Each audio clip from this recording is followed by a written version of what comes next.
बिहार राज्य से बाहर जो भी मजदूर जाते हैं उनके साथ इस तरह की घटनाएं घट रही हैं। इसको न्याय मिलना चाहिए और गरीब परिवार है, अनुसूचित जाति से है, तो उसको कुछ मुआवजा मिले, सरकार की तरफ से मिले, कुछ कंपनी वाला भी दे। तो हम सोचा कि अगर भाई बोलेंगे तो फोन काट देगा, इसलिए बोला हम खोटी थाना से बोल रहे हैं। हाँ, 2 मुर्दा लेकर 3 महीना का चल गई, बेटा भी मर गई, तू जिया खाई कैसे? जय हिंद साथियों, सच बिहार की टीम आज गया जिला के प्रखंड इमामगंज अंतर्गत ग्राम पंचायत बीकोपुर के पोखराहा गांव में पहुंची है और यहां एक बहुत ही दर्दनाक घटना हुई है, जिस घटना की हम लोग कवरेज करने के लिए हमारी टीम आई है। तो जानकारी के लिए आपको बता दें कि यह घर स्वर्गीय नीरज कुमार का है, जिसकी हैदराबाद में एक चूड़ी कंपनी में काम करते हुए मौत हो गई। और ये घटना इतनी दर्दनाक है कि वहाँ का मालिक, हैदराबाद का चूड़ी कंपनी का मालिक, लगभग उनको 3 साल से उनसे मजदूरी करवा रहा था और 3 वर्ष तक इतनी प्रताड़ना उसको झेलनी पड़ी, कभी घर में संपर्क नहीं करने दिया गया और आज उसकी संदिग्ध मौत हो गई। हालांकि कंपनी के मालिक ने कहा है कि जो उनकी मौत हुई है वो कोरोना से मौत हुई है, लेकिन यहाँ मैं उन्हीं के घर पे अभी आए हुए नीरज कुमार के, जिनकी मौत हुई है, उनके परिजन बताते हैं कि ये मौत संदिग्ध हुई है, ये हत्या हुई है, ये कोरोना से मौत नहीं हुई है। क्योंकि एक घटना से ये भी जानकारी मिलती है कि जब नीरज कुमार के पिता विजय भारती की कुछ 3 महीना पहले जब मौत हुई, जैसा कि यहाँ के ग्रामीण बताते हैं, तो 3 महीना पहले जब उनकी मौत हुई थी तो उसकी सूचना कंपनी के मालिक को दी गई, लेकिन उसको भी आने वहाँ से नहीं दिया गया और काफ़ी प्रताड़ना झेलने के बाद वो गरीब मजदूर नीरज कुमार वहाँ दम तोड़ देता है। आज उसी की कवरेज करने के लिए यहाँ आए हुए हैं। आज यहाँ के कुछ ग्रामीण जनता से भी हम बात करेंगे, तो यहाँ पर कुछ ग्रामीण जनता बैठे हुए, उनसे हम रिपोर्ट लेते हैं कि सर, आप नीरज कुमार को जानते हैं? जी जानते हैं। कब से जानते हैं उनको? वो बहुत दिन से जानते हैं, बचपन से जानते हैं जी। तो क्या आप घटना की कुछ जानकारी बता सकते हैं, कैसे कैसे क्या घटना हुई है? उतना तो सर हमको कुछ पता नहीं है। जी चलिए, बहुत बहुत धन्यवाद। एक और हमारे ग्रामीण जनता, सर आपका नाम जानना चाहेंगे? महेश भारती जी। महेश भारती जी, हम आपसे पूछना चाहेंगे कि आप इसी गांव के निवासी हैं, है ना? तो नीरज कुमार को आप जानते होंगे, तो आपको इस घटना की जानकारी भी मिली है, तो क्या कुछ आप इस घटना के बारे में बताएंगे, कैसे ये घटना हुई है? घटना तो हुई कि बाहर में चूड़ी कारखाना में रहते थे जी जी, और उनको 3 साल से कटवाने नहीं दे रहे थे। उसको बाप का भी मृत्यु हुआ तो घर पे नहीं आया, और बीच बीच में इंसान उनको बेचारा के शादीशुदा होने वाला था, उसको मृत्यु हो गया। और कौन कारण से हुआ वो तो विशेष नहीं बता सकते हैं जी। जैसा कि अखबार ने प्रकाशित किया है कि उनकी मौत जो है, मालिक कंपनी ने बताया कि मौत जो है उनकी कोरोना की वजह से हुई है, जबकि परिजन यहाँ के उनको हत्या बता रहे हैं। तो क्या कुछ कहेंगे, क्या हत्या है या कोरोना से मौत हुआ है, कैसे आप बता सकते हैं? अब तो हम लोग नहीं बता सकते कैसे मौत हुआ उनको। बाहर में हम लोग तो यहाँ घर में है और बाहर में उनको मृत्यु हुआ, कोरोना से हुआ कि मार दिया गया, उसको हम लोग को यहाँ के लिए मालूम नहीं पड़ा। जी। चलिए, और भी हमारे पास यहाँ के एक नवयुवक है, सर अपना नाम बता दीजिए आप। जी, हमारा नाम रुस्तम खान है। जी जी, मैं उस लड़के से, मालिक से भी बात किया था। जी जी, मेरे से फ़ोन से बात हुई थी। उसने जब हमारे से बात किया, जब पहले दिन हमें पता चला कि नीरज की तबीयत ख़राब है, फ़ोन नहीं बात हो पा रहा है, तो हम। जी, कब ये घटना आपको पता चली? लगभग 4 दिन हो गया सर। जिस दिन स्टार्टिंग पता चला था कि तबीयत ख़राब है, उसी दिन हमने बात किया। तो उसके मालिक से बात हुई थी हमारी, तो इन लोग का नंबर जिस मतलब फ़ोन कर रहा था इन लोग, तो उसको ब्लैक लिस्ट में नंबर डाल दिया, तो नहीं लग रहा था। तो हमने आया यहाँ पे, हमें पता चला, मैं यही गांव का ही, तो मैं पूछा कि क्या बात है, तो ऐसी बात है। बोला नंबर दो हमें, हम बात करते हैं। तो हम फ़ोन लगाए, तो हम बात किए, तो उससे बोले भी कि आप नीरज से हमें बात कराइए। तो बोले आप नीरज के कौन बोल रहे हैं? तो हम सोचा कि अगर भाई बोलेंगे तो फ़ोन काट देगा, इसलिए बोला हम खोटी थाना से बोल रहे हैं। जी जी। तो उसने बोला सर ऐसा है कि हम उसके हॉस्पिटल में से दूसरे हॉस्पिटल में शिफ्ट कर रहे हैं। हम उससे पूछा कि भाई हमें बताओ कि हुआ क्या है उसके साथ। तो उसे बोला गया, डायरेक्ट बोला कि कोरोना का पॉजिटिव पाया गया है, इसकी तबीयत सीरियस ख़राब है, यहाँ पे पैसे बहुत लग रहे हैं। यहाँ तक ये बोला कि 20,000 रुपये हमें लग गए हैं, इतना पैसे लग रहे हैं, हम इसीलिए हम दूसरे हॉस्पिटल में ले जा रहे हैं, यहाँ बहुत ज़्यादा पैसे ले रहे हैं। हम बोला कि हमें कुछ नहीं मालूम, हमें वो लड़का सही और सलामत चाहिए, बस हमें घर चाहिए। तो उसने बोला कि ठीक है हम दूसरी जगह उसे शिफ्ट कर रहे हैं, फिर बात करेंगे। उतना कहकर उसने फ़ोन काट दिया। फिर दोबारा हम उससे कांटेक्ट किए तो फ़ोन नहीं उठाया। जी, मृत्यु की खबर यहाँ तक कैसे पहुँची, कब मिली कि उसकी मृत्यु हो गई है? उसकी मृत्यु का खबर हमें 2 दिन बाद मिली। उसके बाद हमने बोला कि कम से कम हमें उसका कम से कम कुछ प्रूफ तो दे दीजिए, कम से कम उसका फ़ोटो भेज दीजिए या और कोई चीज़ डिटेल भेज दीजिए, हम उससे देखना चाहते हैं। उसका फ़ोटो कम से कम दे दीजिए कि परिजनों जिसकी माँ है उसकी माँ कम से कम देख ले अपने बेटे को एक बार बढ़िया से कम लास्ट बार। तो ना हमें बॉडी प्राप्त करने दिया, ना हमें कोई फ़ोटो कोई स्टेटमेंट नहीं दिया गया। बस डायरेक्ट उसने बोल दिया कि लड़का की मौत हो चुकी है और रात के 11 बजे तक बोला कि उसका अंतिम संस्कार भी यहीं कर दिया गया। तो आप लोगों ने डेड बॉडी लाने का आग्रह किया कि उसकी डेड बॉडी भी हमें भेज दिया जाए? सर हमने बहुत कोशिश किया, हमने बहुत फ़ोन किया, हमने बहुत मतलब गांव के कम से कम 10 लड़के 10 मतलब गार्जियन जो हैं फ़ोन किए, बहुत बोले कि हमें कम से कम लड़के जो हुआ तो हो ही गया, कम से कम हमें लड़का का बॉडी दे दिया जाए। जी, चलिए बहुत बहुत धन्यवाद। आज हम ये कुछ नवयुवकों से भी मैंने बात किया। अब कुछ यहाँ ग्रामीण महिलाएं भी हैं। आपको अब तक क्या पता चला, आपको क्या रिपोर्ट लगा कि इस घर में कोई घटना हुई है अब तक? घटना तो होला ही है जी, क्या घटना हुई है? दू गो मुर्दा निकले 3 महीना के अंदर में। हाँ 3 महीना नहीं होला, 3 महीना नहीं होला, यही घटना घटल है। हाँ बहराही से बहराही दोनों के होले थे, दोनों के बहराही से बहराही। हाँ अच्छा, और भी कुछ महिलाएं जिनसे हम बात करेंगे। तो चाची ये बताइए कि पिछले 3 महीना पहले विजय भारती की भी मौत हुई तो उसको आने नहीं दिया गया, तो क्या कुछ कहेंगी इस घटना पर? कैसे कैसे घटना हुई, आपको क्या जो कोई जानकारी मिली है? लइकवा कहाँ मन अलई हलिया नहीं उन्हीं गया था नहीं से हो गया। वो भी जाए मारा था तो वो जैसे बेटवा नहीं अलई है, बेटवा नहीं आया, बेटवा नहीं जो मारा तो बेटवा नहीं हुआ और नहीं पारा कि मनु मैं दौक पर गया कि क्या हुआ सो कोई पता नहीं है। तो गार्जियन कुछ संपर्क कर लथिन हाल यहाँ के कोई फोन कर हम लोग तो सब्जी मंडी घर है सर, हम लोग तो यहाँ देखने के लिए आए हैं। अभी घर के कोई मैटर रहता है, आदमी रहता है, उसका चाची है, मौई है, बहन है, वो बात करते सर। आप लोग तो भारतीय समाज से हैं। हाँ। तो भारतीय समाज के पूर्व मुख्यमंत्री जीतन राम मांझी स्थानीय विधायक भी हथिन, तुरंत वोट भी दिला है। तो आज इस तरह की घटना हो रही है तो का जीतन राम मांझी से का मांग करा कि ओकर न्याय मिलना चाहिए, कैसे क्या हो?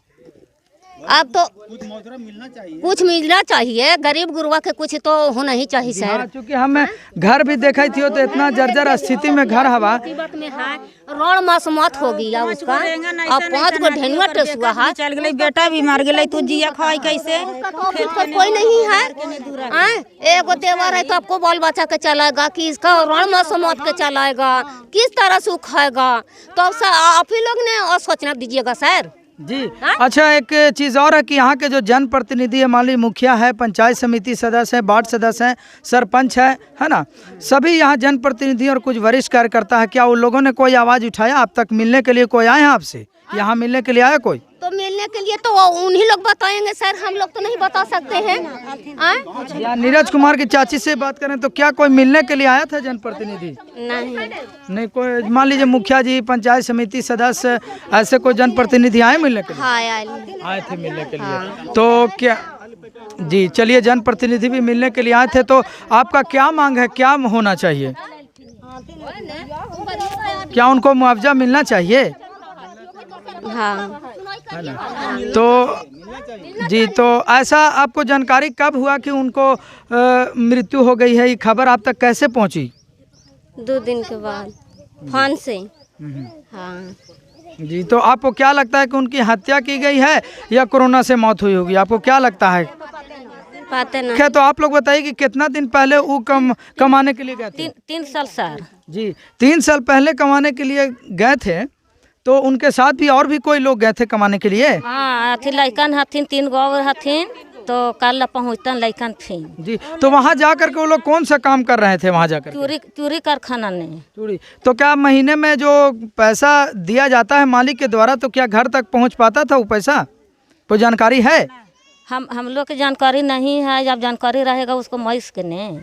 जी, आपको क्या लगता है कि इसकी हत्या की गई है या कोरोना से मौत हुई है? कैसा आपको प्रतीत लगता है? हम लोग के सर पत्ते नहीं है कि कैसे मनो गया, क्योंकि उसने जानकारी ही नहीं दिया, और जानकारी नहीं दिया तो यहाँ के लोगों को कैसे पता चलेगा। लेकिन ये बताइए कि क्या उनसे फ़ोन से संपर्क लगातार घर वाले कर पाते थे?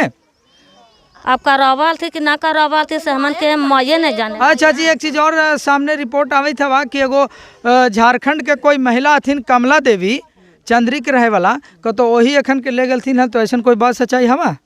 हाँ चंद्रिये के तो हम सुना ली, एक बहिन हथिन ले गेल। इनका परिवार लगते हैं चंद्री के, जो कमला देवी जो परिवार ले गए थी। एखन जानता थी हम तो हाँ सर। अच्छा, तो कमला देवी जो है चंद्री के झारखंड के है ना, प्रतापपुर प्रखंड पड़ता है ना, तो ये बतावा कि वो जब ले के गेलथिन हल तो पहुँचावे हियाँ से पहुँचावे ला मानो मई फिर गेल हलाई। हाँ शिकारिया मोड़ तक ला मानो 3-4 आदमी मानो गेलथिन हल पहुँचावे लड़कवा के, और ओने से मलकावा वाले गया अथी कलकत्ता से, तब फिर ले गए सबकी जी। और सब जो मजदूर वहाँ साथ में उनके साथ गए थे तो वो लोग लौट गए या अभी नहीं लौटे? अभी नहीं सर, नहीं कोई लौटिन है। तो उनके साथ भी कोई तरह की पीर घटना व्यवहार ऐसा तो नहीं हुआ है ना? अभी ना हो जाए। हमारा ही मनो नाती हैं गेल। एक आपका नाती भी उनमें से, क्या नाम है उनका? अब नाती के कच्चे तो नाम ऐसे नहीं जानी जाए, मनो चचेर नाती है। जी जी हाँ। चलिए बहुत बहुत धन्यवाद। आज हम इमामगंज प्रखंड के ग्राम पंचायत बीकोपुर के पोखराहा गांव में आए हुए थे, जहां ये आप घर देख सकते हैं, यही नीरज कुमार का घर है। काफ़ी ख़राब स्थिति में घर है, और एक मजदूर थे और वो मजदूरी कर रहे थे हैदराबाद में जाकर, जैसा कि मैंने आपको बताया। और ग्रामीण जनता, महिलाएं और नवयुवकों से मैंने बात किया और बहुत से सवालात हमने किया। आपको जानकारी हो गई होगी कि ये घर वही नीरज कुमार का जो हैदराबाद में काम करता था, उसकी संदिग्ध मौत हो गई, और अब तक उस मालिक ने, हैदराबाद कंपनी में जिसमें काम कर रहा था, उसके मालिक ने डेड बॉडी भी नहीं भेजा, और ना ही कोई फ़ोटो भेजा या फिर कोई भी ऐसे प्रूफ एविडेंस उसने नहीं भेजा। और 3 साल आज गुजर गए, आज उसकी लाश तक इस घर में नहीं आई। बहुत ही दर्दनाक घटना है। तो मैं यहाँ के स्थानीय विधायक, पूर्व मुख्यमंत्री माननीय जीतन राम मांझी से भी आग्रह करूंगा कि इनको न्याय मिला जाए। जैसा कि यहाँ के ग्रामीण जनता को आप देख सकते हैं कि ये लोग भी न्याय की मांग कर रहे हैं कि उसे मुआवजा मिलना चाहिए, क्योंकि काफ़ी ख़राब स्थिति में इनका घर भी है। साथ साथ इनके पिता की भी 3 माह पूर्व विजय भारती की भी मौत हो गई है। इस घर में 3 महीने के अंतराल में दो व्यक्ति की मौत हुई। जैन साथियों, जैसा कि आप लोगों को मालूम है कि इमामगंज प्रखंड के बीकोपुर पंचायत के पोखराहा गांव में जो एक घटना हुई है, जो हैदराबाद में नीरज कुमार की संदिग्ध हत्या हुई है, उसी की जानकारी लेने के लिए आज हम बीकोपुर पंचायत के दोनों समिति सदस्य यहां पर मौजूद हैं। उनसे कुछ बातचीत करेंगे। तो आप अपना नाम बता दीजिए सर। इकबालुर रहमान, ग्राम पंचायत बीकोपुर, क्षेत्र संख्या 17। सैयद परवेज़ हैदर, बीकोपुर पंचायत 9 से 15। जी, जैसा कि नीरज कुमार की संदिग्ध हत्या हैदराबाद में हुई है, तो क्या कुछ कहेंगे इकबालुर रहमान साहब कि किस प्रकार से घटना हुई, क्या कुछ इनके पास जानकारी है, कुछ बताएंगे? ये नहीं, हत्या का मामला तो कुछ उजागर नहीं हुआ है ऐसा, लेकिन है का कि कंपनी वालों से बातचीत होने के बाद पता चला कि बीमार था, उसको हॉस्पिटल में एडमिट किया गया और उसकी डेथ हो गई। वैसी परिस्थिति में हम लोगों ने मांग किया है कि इसको न्याय मिलना चाहिए, और गरीब परिवार है, अनुसूचित जाति से है, उसको कुछ मुआवजा मिले, सरकार की तरफ से मिले, कुछ कंपनी वाला भी दे। जी बिल्कुल सर, आपने जैसा कि आवाज़ उठाया है तो इस पर संज्ञान भी लिया गया और पेपर में भी प्रमुखता से आपकी खबर छापी गई है। तो क्या आपको लगता है कि ये उनको हत्या की गई है या कोरोना से मौत हुई है, क्या ऐसा आपको लगता है? ये तो जांच का विषय है जी। और वहाँ और भी बच्चे हैं 3, वो लोग आ रहे हैं कल जी, उनसे पता चल जाएगा कि आखिर मामला क्या है। जी। चलिए, सैयद परवेज़ साहब भी हैं पंचायत समिति सदस्य, उनसे भी हम जानकारी लेंगे कि सर इस घटना के बारे में क्या कुछ आपको जानकारी अब तक मिली है? नहीं, ये एरिया तो मेरा नहीं है जी, मगर फिर भी है, उसको न्याय मिलना चाहिए। जी। जो है उसको देखा जाए, या किसी कारण से हो उसको तो न्याय मिलना चाहिए। आज हम इमामगंज के प्रखंड प्रमुख माननीय शंकर पासवान जी के आवास पर पहुँचे हैं और ये हमारे बीच मौजूद हैं। आपका सच बिहार न्यूज़ 18 में बहुत बहुत स्वागत है सर आपका। धन्यवाद जी सर, अभी एक घटना हुई है बीकोपुर पंचायत के एक गांव में, जो कि एक ऐसी दर्दनाक घटना है कि एक गरीब मजदूर की मौत हैदराबाद में हो गई और चूड़ी फैक्ट्री में काम किया करता था। तो क्या कुछ इसके विषय में जानकारी आपको मिली है और इस पर आपने क्या कुछ एक्शन लिया है? सर्वप्रथम तो शोक संतप्त परिवार को मेरे तरफ से संवेदना है। अक्सर दलित परिवार के साथ पूरे बिहार राज्य से बाहर जो भी मजदूर जाते हैं उनके साथ इस तरह की घटनाएं घट रही हैं। हमने भी इस संबंध में छानबीन किया है। प्रमुख प्रतिनिधि होने के कारण अपना दायित्व का निर्वहन करते हुए मेरा यह प्रयास है कि इस परिवार के जिनकी मृत्यु हुई है, अगर वह संस्था रजिस्टर्ड है तो लेबर एक्ट के तहत पूरी मुआवजा मिले, और अगर रजिस्टर्ड नहीं है तो अकुशल मजदूर के तहत बिहार सरकार से जितना तरह की सुविधा प्रदान हो सकता है, जो अनरजिस्टर्ड लेबर हैं उसके अनुसार बिहार सरकार भी फैसिलिटी देती है, उस शोक संतप्त परिवार को मिले, इसके लिए मैं पूरा प्रयास करूंगा। जी चलिए, बहुत बहुत धन्यवाद। हम अभी बात कर रहे थे इमामगंज प्रखंड के प्रमुख साहब से, जो कि इस संबंध में कुछ बता रहे थे। बिहार के साथ बने रहिए। कल फिर वो जो 4 मजदूर नीरज कुमार के साथ गए थे वो लोग कल आने वाले हैं, तो कल फिर हमारी टीम यहाँ पहुँचेगी और उसको कवर करेगी। तब तक के लिए बने रहिए और देखते रहिए सच बिहार न्यूज़ 18। धन्यवाद।